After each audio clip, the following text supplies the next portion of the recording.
بك یا نور اللہ۔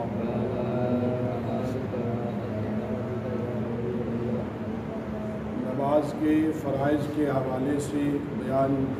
چل رہا تھا۔ نماز کے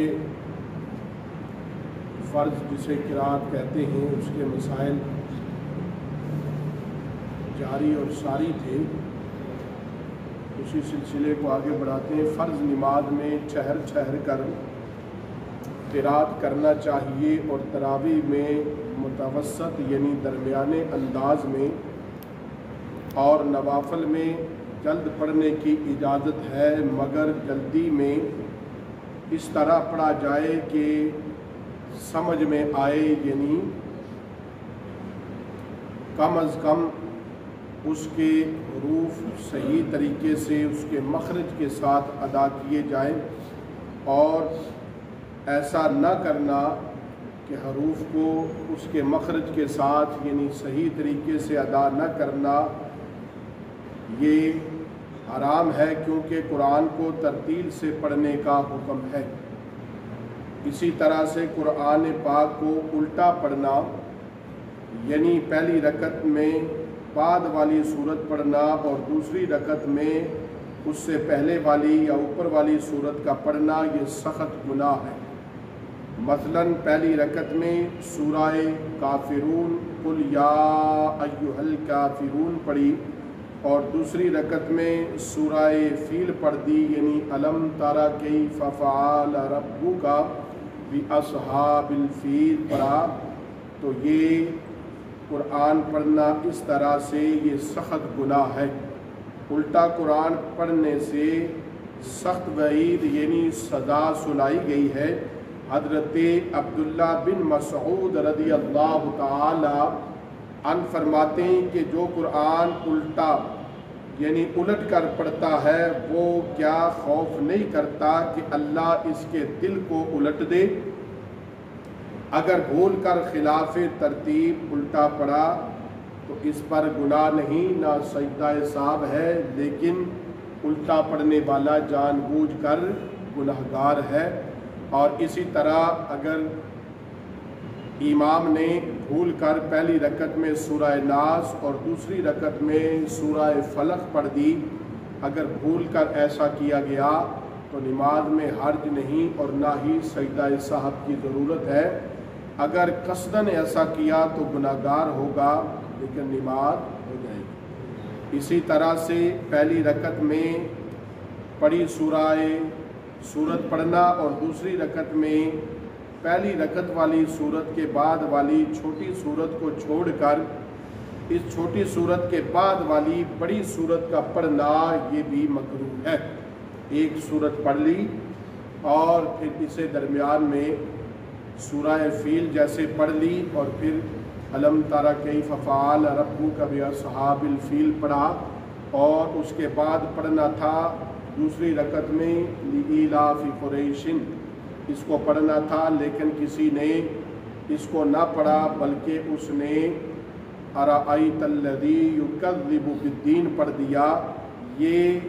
ایک جو ہے نا وہ سورت چھوٹی کو بیچ میں چھوڑ کر بڑی سورت پڑھی تو یہ مکروہ ہے۔ اور اسی طرح سے مثلا جو ہم نے آپ کو بیان کی کہ دونوں رکعتوں میں ایک ہی سورت کے تکرار کا کرنا، ایک ہی سورت دونوں رکعتوں میں پڑھنا، یہ مکروہ تنزیہ ہے،